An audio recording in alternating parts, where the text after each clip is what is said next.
Hello and welcome to the aForm show. My name is Alan George and thank you very much for tuning in. Each week, we sit across from thought leaders and change makers in the architecture and design space of the GCC. We dive deep into their experiences, both professionally and personally, and share their valuable insight as to what makes them tick. Our goal is to add value to your day and help you navigate your own personal creative journey. Finally, the opinions and the views of the guest speakers are that of their own. They do not necessarily represent the views and the opinions of the show or the host.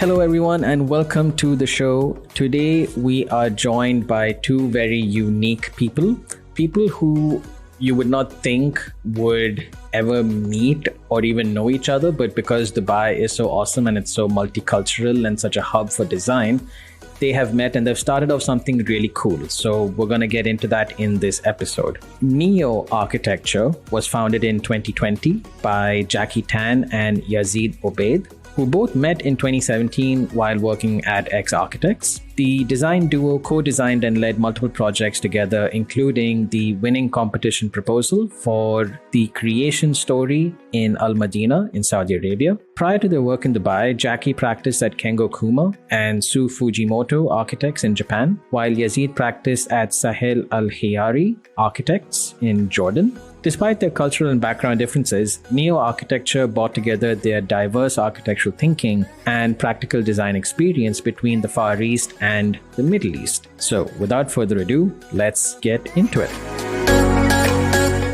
Thank you so much for having us. I'm Jacky. Thank it's my opportunity. Yeah, exactly. It's a very a dreaming moment, I would say, to start the business and in the pandemic time. I'm very I really like what you said. It's actually me and Yazeed met is it's very I would say it's I never thought of it and also I never thought of working in Middle East as well.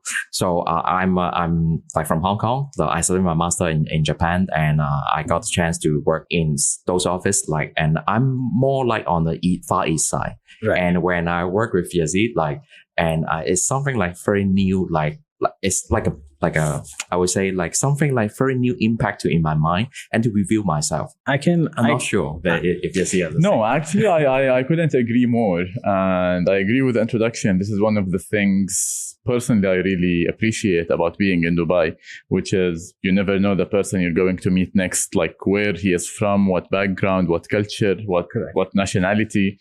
So even for me, to be honest, the starting point when both me and Jacky were introduced, and actually we were put in one team to work together, the first thing that might pop into your mind, how will these two individuals actually communicate, work together? The Japanese school of design, for example, from Jacky versus my background in design, you feel there's a lot of differences. However, when we were actually put into that situation and we started working together, it made, I think, both of us question things and reevaluate things. And personally, I think what I knew about architecture of Japan was not very accurate in terms of how people think, what people take into consideration, etc.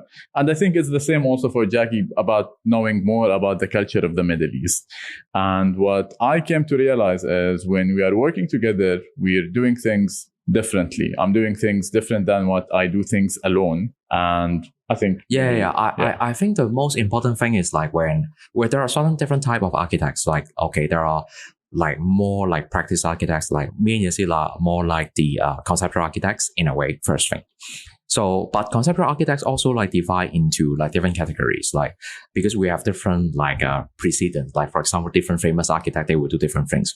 Some of the architects more focusing on the form or aesthetic. Some of them more being focused on function, facade, everything.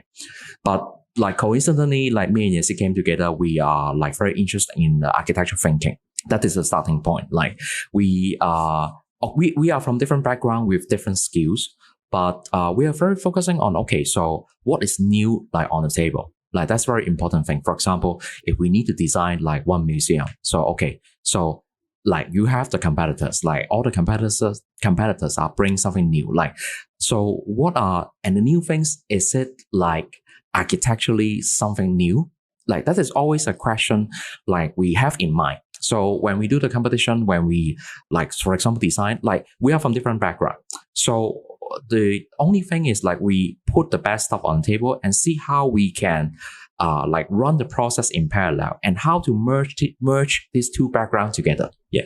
Yes, actually, this merging thing, for me, it's one of the most interesting parts in the design process, because eventually there will be certain ideas that are put on the table, and whatever enhancement that is suggested from the other team member, regardless of the background, sometimes it will push it to a new level that if myself, from my personal background, working on the design, and I personally keep on trying to push it forward, most probably my framework of ideas and my preconceptions and my experience and background will keep on impacting this design. However, when you bring another background and another school of thought and another practical experience and ask him to, like, okay, how can we make this better? How can we make this make even more sense? And how we can make this maybe less Japanese, between quote unquote, or less Middle Eastern and more innovating, kind of that process, that like back and forth and cooking things together and trying to break the norm so it is not falling inside a clear boundary or a clear definition, is what both of us were trying to do and are still trying to pursue. I will give like one very interesting example. For example, because I was just going to ask you for. Yes, that seems like it would work in theory. And I'm sure if anyone sees your work, that's very evident in your work.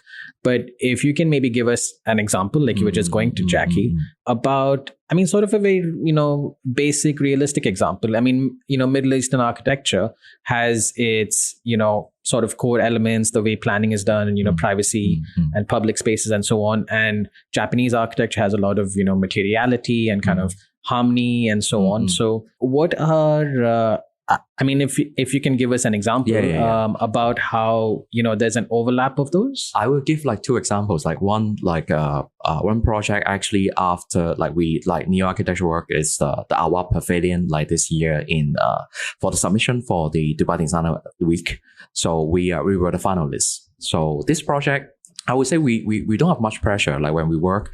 So I'm more on parametric side, and also actually it's like a one sustainable pavilion. So in a way, so start with like we need to use the sustainability material. So and then when we work on the design, because like sometimes the weakness of the parametric is like on the plan, it doesn't look nice, and also like there are lacking of hierarchy. So on this project, basically, Yazeed is very focusing on the planning and on the plan proportion and everything, while I'm more working on the 3D geometry.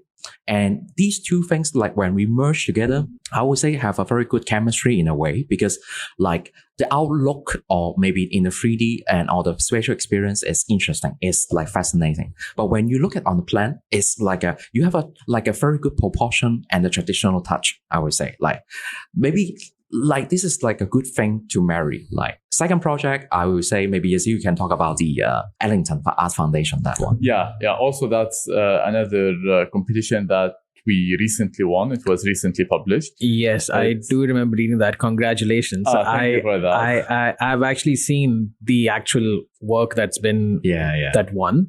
Super cool. This is one of those times wherein previously, just before the show started, I said we should have video. This is where I would kind of roll like a nice clip, a nice image about which is the project that won. Would be great, actually. Yes.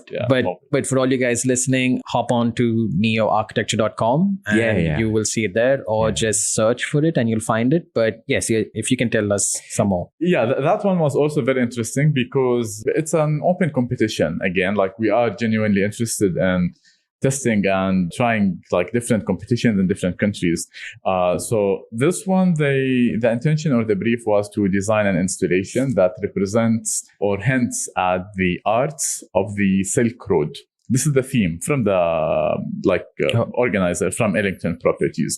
So on this one, for example, what we try to do is to merge between the proportions and like traditional patterns, geometric patterns related to the arts of the Silk Road. For example, the architecture, even the mosques, the domes, the mosaic tiles, all of these things that are like inherently like available in the Silk Road art scene and try to reinterpret it in a modern way. So what happened is we took one of those patterns actually and retranslated it parametrically to create an interesting form that serves the function perfectly as an installation.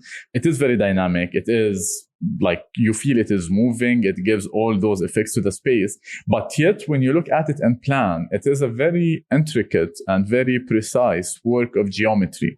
So what we're trying to do is to see, parametric design. We are very interested in pushing the boundary, but we are also very interested in doing it consciously. We don't only want to do a parametric form. We're not interested in only doing a cool kind of form or a trendy kind of design, because eventually it will lose its spark and like something, another trendy thing will come on board. Our interest is primarily to see how we can make something that the word is big, but more timeless in a way. And it has a multi-layered kind of design thinking in its approach. So it's not only form-driven. It's not only like two-dimensional and proportions driven, but it's more about this intersection between both of them. Yeah, I was actually like parametric design is starting from something like is like a trend in the beginning. Like for example, Sahel and also like some of the like pioneer architects, like they will use, for example, Frank Gehry, they use the digital things then to like push it like to the boundary. But somehow we found there's sort of missing link between the like the conventional and the parametric. So we are like somewhere like try to bridge it, like these two, like I would say like the postmodernists, the modernists is all are good. Like, but is there any something like in between like these two? So in a way, we will have the technique of the parametric, but we would like also want to have a trace of the history. Like for example, in the Ellington Arts Foundation submission, like we have in mind is something like we want to create like the idea is like a floating pieces of history. So this is some words we brainstorm and then we have an idea. So we look at like, and then the design process start. We have this kind of like crazy theme, like, and then, or like a target. Like, and then we look at certain like patterns, like carpets and anything. And we start to thinking about, how about like how we can create like one, like, because you have a feeling carpet is like something very heavy, or like the mosaic tile, everything is very heavy. But in a way, like that is the point, like when parametric came in, is like, can we extract the information? Can we extract certain like key information that the amount of information remains that people can still recognize, like this is something old. And when you see the art installation, it's like floating. So, and actually it's constructed by certain like very small identical elements. So this is the, like I would say, the strength of the parametric design. Like we can control the data and control the level of the elements, and to remain, and the people recall the memory of the historical thing. So this is like 1 hour of. And you filter how much information actually you are showing in that design or in that piece. So you have the upper hand over the tool or over the software you are using, not the other way around. Yes, that was going to be a question which I was leading into. Yeah. I mean, like in many cases, we see that you feel the software is taking over. The software is taking the software is in the driver's seat. It's driving the process. But actually, another thing, I slightly disagree with Jacky with the part that there is a gap and the gap must be bridged. Actually, life can go on without bridging the gap between digital and like conventional. But what we believe is that field, that space in between, is a very interesting area to experiment and to play with. Like, of course, there's some offices that do purely digital and parametric, and they're doing amazing. That's great. And some offices are doing purely like, I would say, I don't want to call it conventional because it's not necessarily conventional, but it's not parametric or not digital driven. And also they're doing brilliant job. Like David Chipperfield, he's a master. Like we all love his work. But what we're trying to do is to test if we really want to merge or overlay these two layers on top of each other, what can happen. And the interesting part for us so far is every time we overlay them, what happens is kind of different than the time before it. And this change and the result every time, it's becoming like the constant quality in the work. That, okay, it's not a signature, it's not a move. We're not doing the opening in this way, or we're not doing the plan in this kind of like, we're not drawing it in that way, but the continuous change, the continuous experimentation is becoming the constant thing between the different projects. Or this is what we're trying to achieve, actually.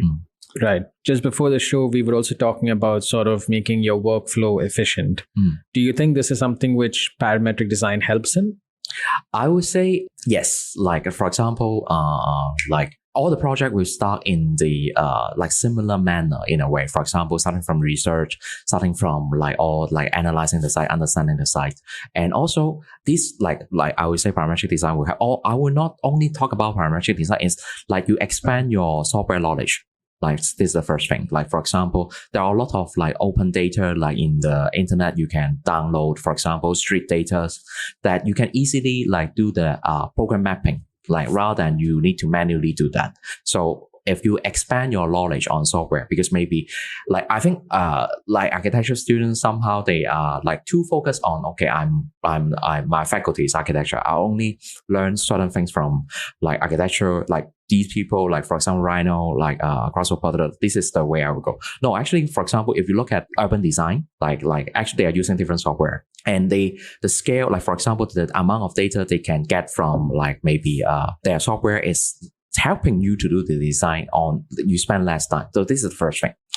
And I would say also like how we evaluate the design. Like for example, when you do like a lot of design options, like how do you like to calibrate, or how do you to judge like which are better? So and I think this time like parametric design which will step in as a tool to, for example, to check the radiation on the received radiation on the building surface. So, okay, maybe this design is good, but you can give the critiques on that, how to modify this.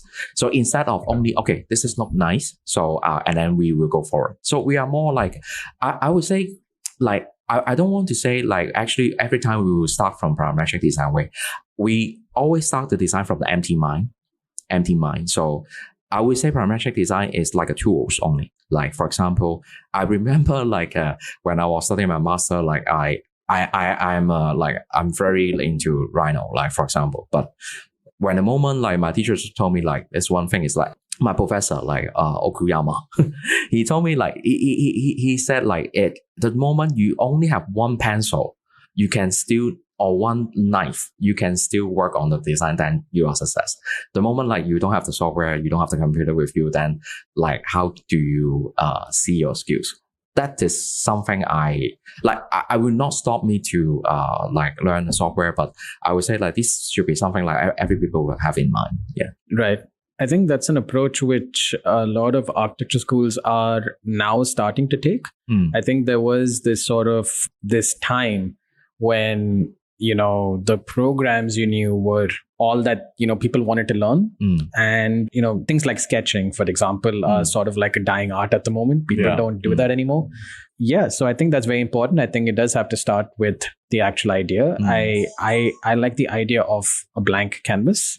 I sort of want to maybe zoom a bit to the macro level to sort of understand neo-architecture.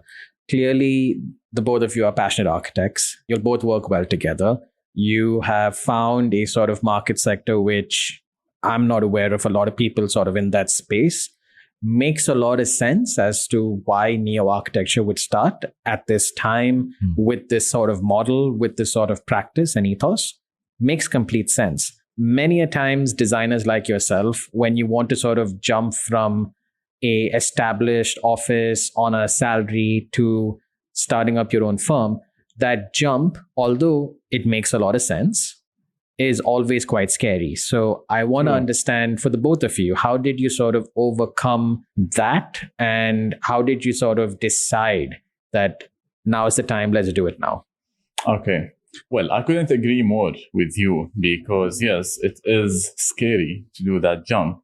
But I'm a lot into movies, and there is one quotation from a movie called A Most Violent Year. I don't know if you have watched it, but he says like, when you are the most scared to jump, is the time you jump, or like you will never do that jump actually.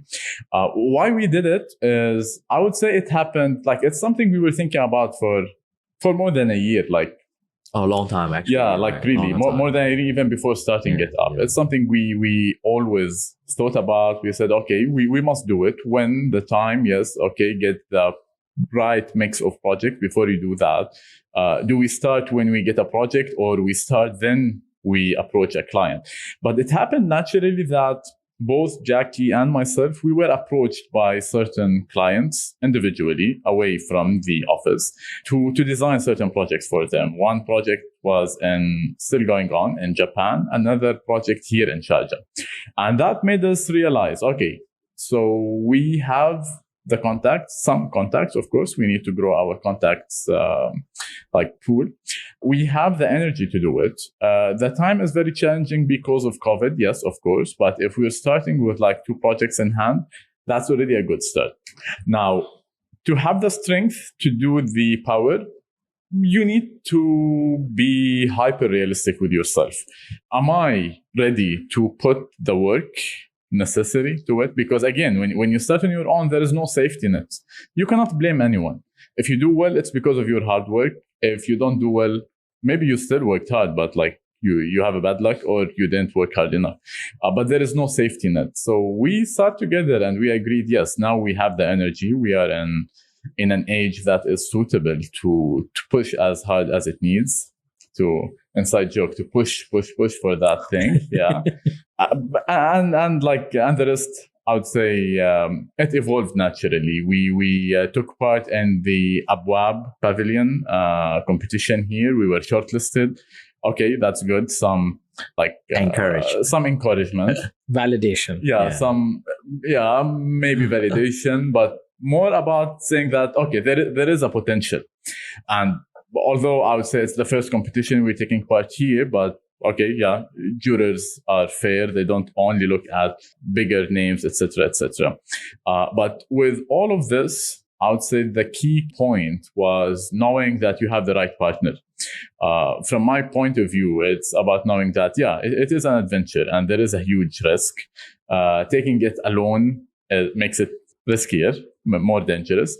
Taking it with the right partner, then, okay, you have the right mindset next to you along the way, that okay, if you face a problem, we have a very transparent kind of discussion, how we resolve it, how we like knock it down and move to the next one.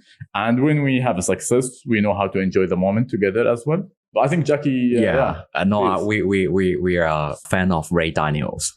Like Ray Daniels actually give us a lot of encouragement. Like honestly, first, in case like people don't know him, he is the founder of Bridgewater. So I would say like a lot of architecture people, maybe they don't like really are aware like other people, but actually we definitely were very inspired by him. Actually, like he spoke the principle.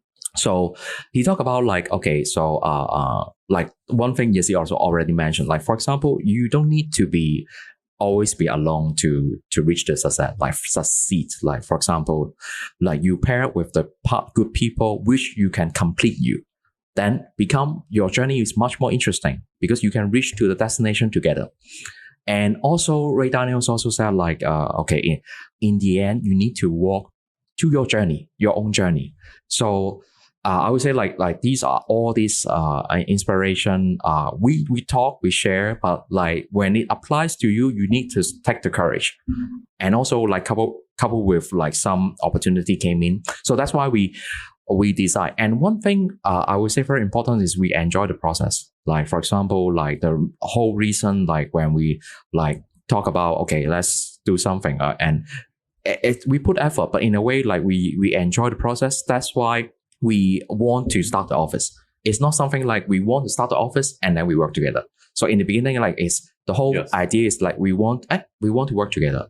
So, but the office is like more like a byproduct. And I think this is takes a long process, I would say. Like I also need to thank like our previous employer, like to put me and him on the same like some project. We won the competition together, and you need time to like know each other. Yeah, and to calibrate somehow. Yeah, to calibrate, to be on the same frequency. To tune. Like as like one thing we also mentioned, like is like especially you work on a competition or like a design process, like you are in a team, there are like different people with different like talents and specialists or different like shortcomings. We need to see, like as a senior art designer, like actually you need to understand other people, and we try to compete each other, because like it's not like something like you are the genius and you reach to the end, it means it won't. Like always the design needs to be a team. And the team, power of the team and the culture of the team can reach to somewhere that you never imagined. So this is what we believe. And we try to like test ourselves. And we think, okay, we have this mindset. We have this, I don't know how to say like, if this is a philosophy, but we have this kind of like working ethics. So, and then we try to see like when we work ourselves, and let's see how, like where we will go. So this is how we encourage ourselves to start up. Right. Awesome. I think more architects should be doing that. I think that a lot of architects do, by nature, at some point, everyone sort of fantasizes about, having your own firm and, doing the projects that you want and so on. But I think the key takeaway here was that you need to be very hyper realistic. I love that term. Yes. That you need to be very hyper realistic. That's Ray Daniels. That's the guy Jacky is talking about. Yeah. Because being realistic is one thing, but being realistic can also sort of sometimes make you a bit of an optimist and maybe not make you see the reality of certain situations. So I think being hyper realistic makes a lot of sense. Kind of keeping with that same sort of chain of thought about hyper realism. I know that it's not been too long since neo-architecture has been sort of established. However, since the both of you have sort of worked previously and obviously have been in the market and so on for quite a bit, I'm interested to know from your clients, what's the sort of initial approach or sort of feedback that you're getting based on the approach of, parametric design and so on?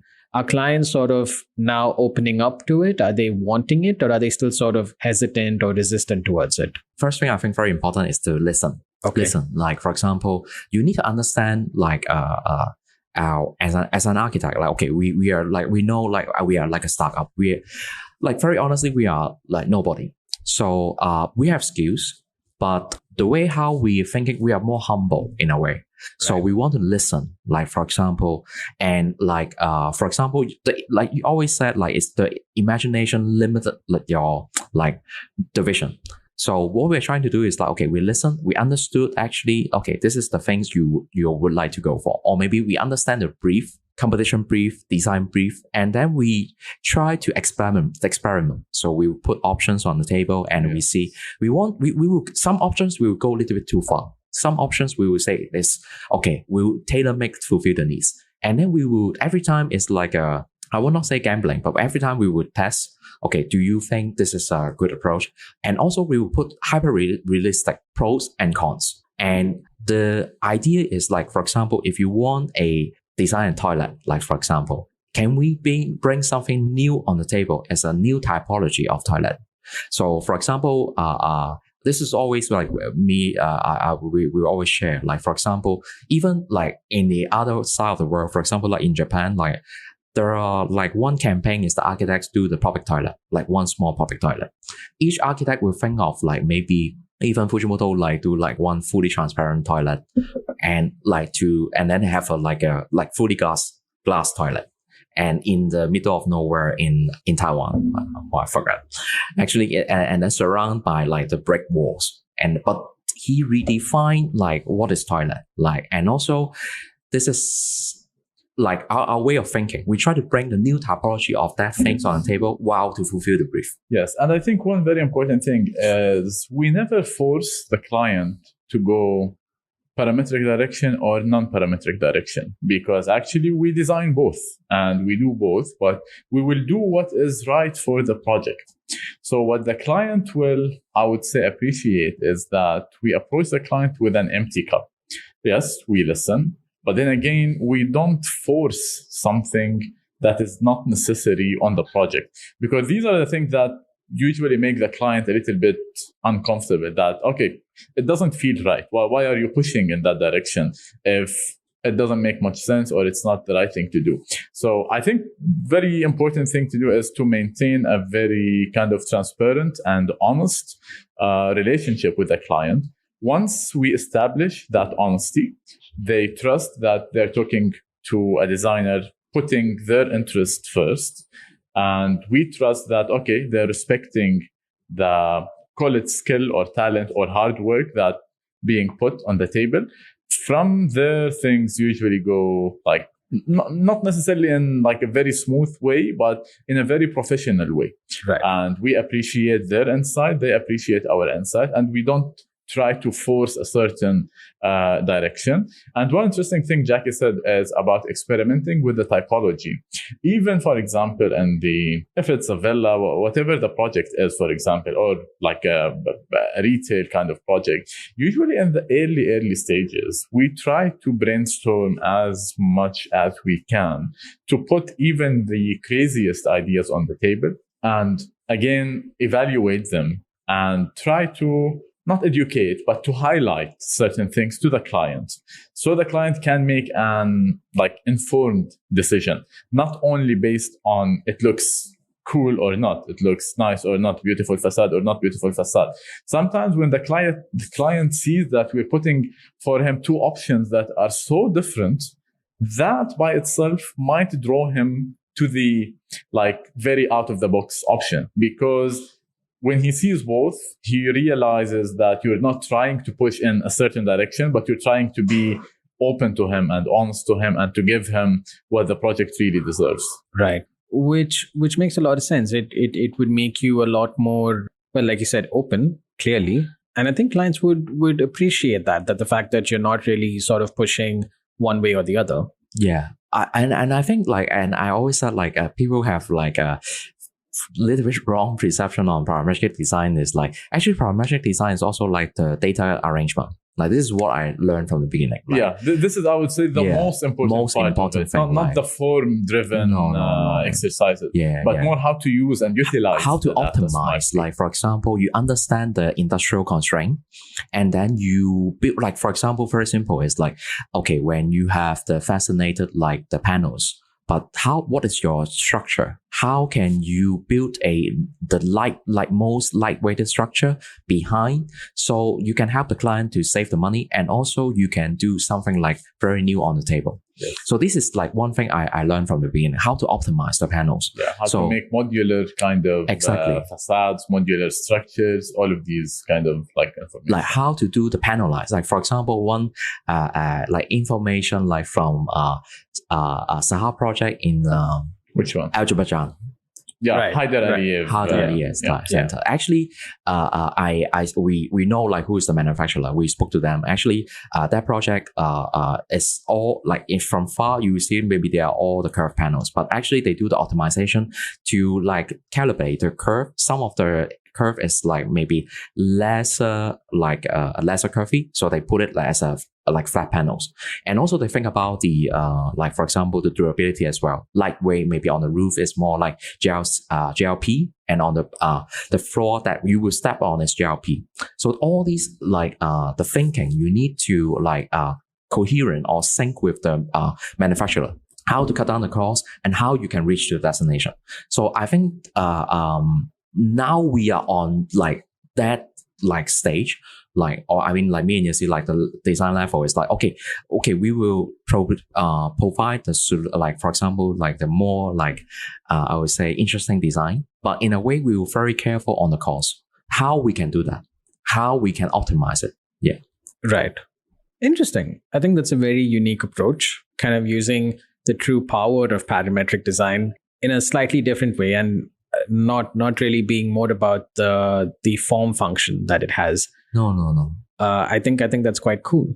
as we sort of wind down to the end of the episode, I kind of want to get your thoughts on two things. So we'll start off with the first one. Seeing as to how you're clearly a very young firm, you're more on, I would say, the digital side of things than, the old school side of things. What are the sort of emerging technologies which the both of you are seeing, which you think will really sort of pick up and, sort of now become a norm for architects, maybe in the future? Personally, the first thing that pops into my mind that comes in very handy and very useful and saves a lot of time is real-time visualization. Us as a startup firm doing a lot of our visuals in-house, like through the design process, and being able to sit with a client on the same table and show him the changes. For example, real time, it got significant amount of hours and waiting and marking up for rendering companies and etc. So I think that is something really cool, and we are already benefiting from it significantly. Well, there is a very huge topic. I think like when you see that the real time visualization, actually it came from a gaming software starting point. For example, Unreal Engine, all this kind of stuff. But I would say right now, there are a lot of things for example, 3D print we didn't mention. There are a lot of course, and things BIM we didn't mention. BIM, for example, we didn't mention that we don't have time to cover up all this topic. And all these are very interesting thing. For example, how you merge Rhino process to Rivet together. Yes. So all these are very interesting. But I think the only thing is you try to learn something that is not only in your discipline. For example, you are little bit for example, real-time visualization is happened long time in the gaming software. So if you are little bit broaden your boundary to other industry, or for example urban planning, as I said, they use different set of software. Gaming, they use and all these came together. You try to appreciate more about the what other industry is doing. For example, one thing in our competition, we the narrative of the project is very important. Actually, one of the strong thing of the narrative actually is the gaming. I'm not a very passionate on that, but I like to see how the people thinking, the creators, we call them creators, how you can bring attention of the people starting to the new environment. Actually, although they are working in different platform, they are in the animation or in the gaming platform. But actually, architects are doing the same. When we do the competition, when we provide a vision, actually we try to bring the client to understand in our universe. So actually the thinking process or the storytelling method are the same. So I can recommend we don't look at certain things that are very factual, Grasshopper, Rhino, or 3D printing. These are the factual, the knowledge that you should know, you need to know. But more or less it's how you can convey your thinking and to touch other people to agree with you or to appreciate your thoughts. I think this is the most important thing. Right. But just to sort of go back a little bit, in terms of 3D printing, for example, and, a BIM even for that matter, do you think that they're actually going to become the norm? Do you think that that's how the industry will just become sort of how the norm at the moment is, typical column, slab, cast and concrete, that kind of thing? Do you think anything's going to change in terms of maybe even construction, something dramatically, which will then become the new norm? I would say already change it. For example, if you see the GLC molding, for example, okay, so there are certain difficulty when you do the cast in situ. So because when you do fair face concrete, in Japan, you can do it very well because of the water. So, and also the quality of the cement. So you can do it very well. So that's why some very good fair face concrete you will be, you seen in Japan. But certain thing, certain location, for example, in, the water is with more iron. Actually, when you do the fair face concrete, you can do it. How they do it is they do the prefabricated GLC panel on the front. This is already on your facade. And then they fill the concrete in the inside. using the GLC as a permanent formwork. Already done. Like this is already something that the 3D printing or like the is already like influencing the industry. I would say like already do it. Like, and I think even for the other part of the question, for example, related to BIM, I think it already in many places it already became the norm. Like certain projects of certain scale, you're not allowed to not use BIM, for example. Now, it does not mean that, not yet at least, that anyone who doesn't use it is out of business. But I think it is becoming the norm. For the other part, and what Jacky talked about building technology, I think like any invention anywhere, any new technology, whether it is medical, whether it is in architecture and construction, in the beginning, maybe when the cost is high, the use of it will still be selective and will be for the elitist of the project, of the consultants, of the contractors, etc.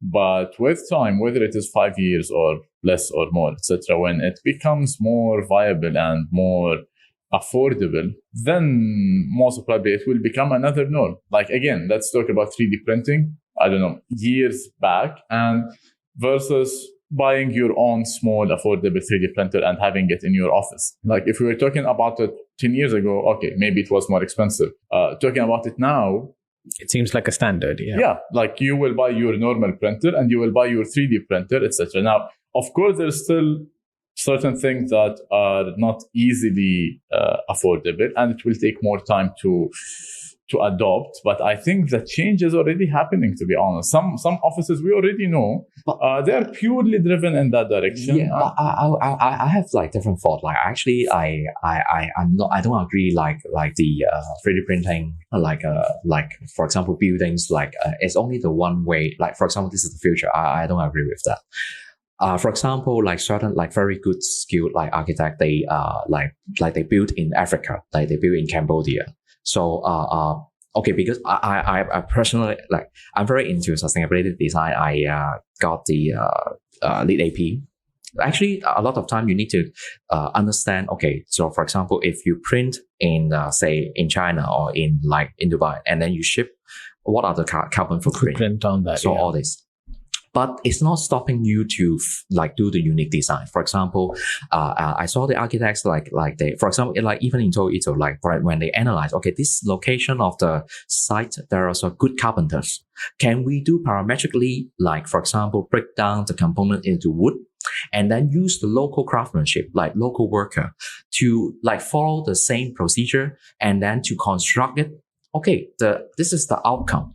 I would say that if we really need to nail down the parametric, I would say it's the parametric thinking, but not the execution. Yeah, and not never the tool. never the execution. It's the mindset. Not it's the mindset, tool. like how you can make use of the people. Like for example, like I would say like when the people how to build a pyramid. Like maybe if you ask me right now, they are not going to 3D print a pyramid to put it on site. Right. I would say like it's to how to make use of the resources on hand, and the computer can help you to break down and to make the people surrounding you to complete the task. Yeah.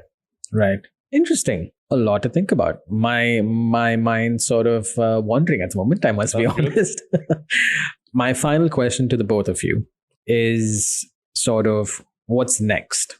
Now that Neo Architecture started, you guys have a couple of projects ongoing. You are clearly very passionate. The both of you all work very well. What's the sort of next 5 years looking like for each of you? What do you want to be doing? What do you want Neo Architecture to be? What's the kind of work you want to be doing? Oh, that is like a big question. I think I really appreciate like one word, like actually one statement from actually it's like in the football industry. Like, okay, you can be a star, like maybe for 1 game, 10 games, 50 games, but can you maintain the performance in 10 years? Like, if you can maintain the performance 10 years, then you are part of the superstar. So, I think like for me and Yazeed, I think this is also like the way how we treat like every task, every project.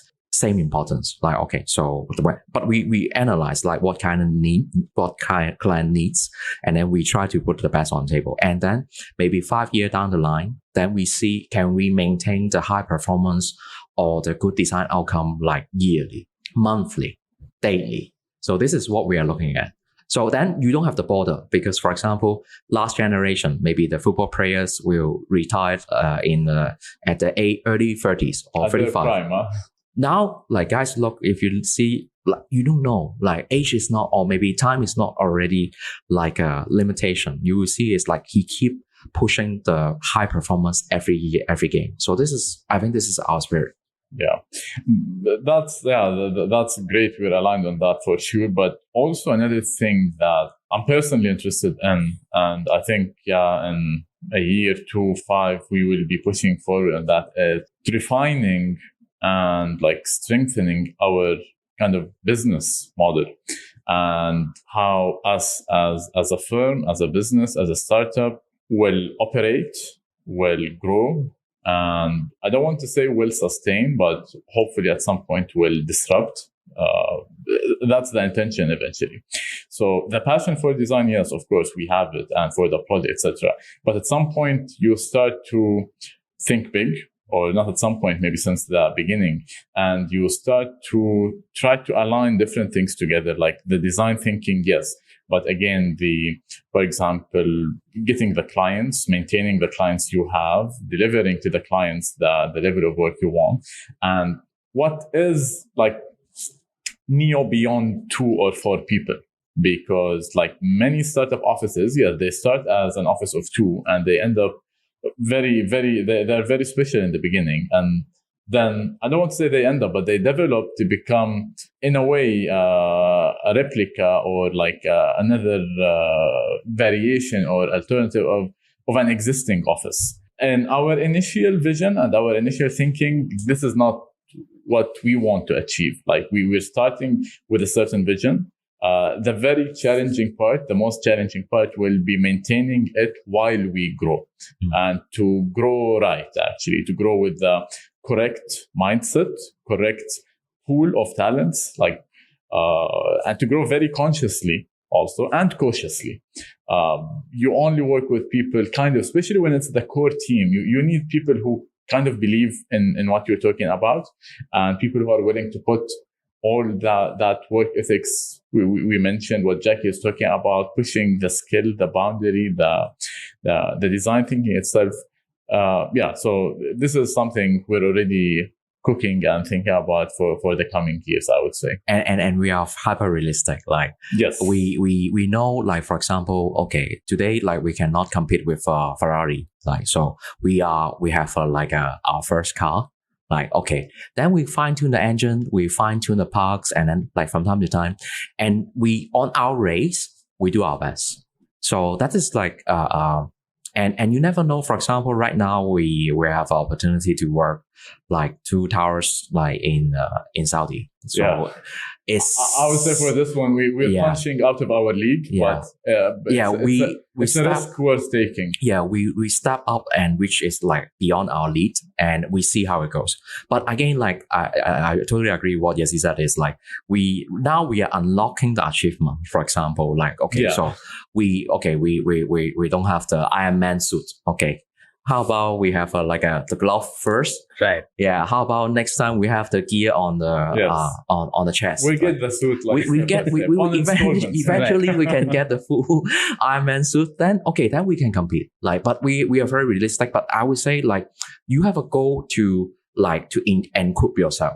That is like every project you say, okay, I step up. Like I'm feeling uncomfortable, or maybe I can do that, but I lack of resources. Then you know what are you lacking. Then the mindset is very clear that I want all these things come together, and then I can be like a better Neo than last year. Yes. Right. Well, I for one am really excited. It seems like you guys are definitely going to be doing a lot of very cool things in the future. I can tell. Thank you. Also, and I'm sure maybe in a couple of years, or maybe not a couple of years, maybe next year we'll sort of meet and catch up again and see how you guys are doing. And I mean, on behalf of obviously aForm and the listeners, we obviously wish you all the best of luck. Thank you. I hope the 2 towers in Saudi work out. That seems really cool. Thank you so much. Yeah. I sort of need a minute to process because I'm like really juiced now. Like it's quite cool. I mean, That's the kind of work that you guys are doing. Thank you so much. If our listeners need to sort of maybe get in touch with you, maybe they want to collaborate, maybe they want to ask you a question about whatever, what's the best way for them to reach you? Best way, I would say our website, which is neo-architecture.com. Our email is there. Our phone numbers are there as well. Yeah. Okay. So I'll say that's the primary way. Yeah. Okay. Yeah. You can write our phone numbers underneath somewhere. Yeah. No, we will officially roll out like very soon. Like for example, other social media platform. We're finalizing our branding guidelines and all of these things very soon. LinkedIn page, Instagram page, all of these things will be out there. Right. Awesome. Cool. So thank you very much for coming on the show. We really appreciate it. We really appreciate your time and we really appreciate the opportunity. Thank you so much. No problem. And for the rest of you guys, we will catch you guys next week. Thank you very much. Fellow aFormers, thank you guys for listening. Thank you guys for being part of our journey, and thank you for the immense support we've been receiving for our episodes. It has and continues to be a very bumpy road, but we wouldn't want it any other way. If you enjoyed this episode and it brought you value, please share this episode with anyone who may benefit from it. But of course, if you loved the episode, follow us on Instagram and LinkedIn, send us a little DM, and we may just send you a secret link to a secret episode which we've been working on. Wink, wink, nudge, nudge. See you next time. Keep sketching.